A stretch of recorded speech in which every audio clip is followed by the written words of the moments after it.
Mad-90 kilogramma ta' droga kokaina instabu f'żewġ kontejners separati fil-Port Ħieles. Is-sejbiet seħħew l-4:30 wara li kmieni filgħodu uffiċjali ta' dwana mill-Container Monitoring Unit għażlu numru ta' containers sabiex jgħaddu mill-proċedura tal-iskener.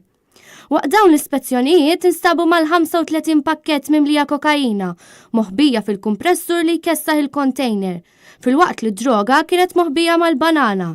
Il-pis laħħaq ma' 42 kilogramma l-valur fi triq ta' ftit inqas minn 5 miljun euro. Waqt dawn l-istess spezzjonijiet saret sejba f'kontejner ieħor ukoll li ġor il-banana b'aktar minn 40 pakkett kokaina li laħħaq 48 kilogramma. Il-valur ta' triq ta' din il-kwantità laħħaq il-5 miljun euro.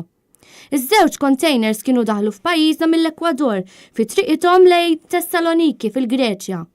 Sadattant il-pulizija mill-iskwadra ta' kontra d-droga għaddejjin bl-investigazzjonijiet immexxija mill-ispettur Justin Grek.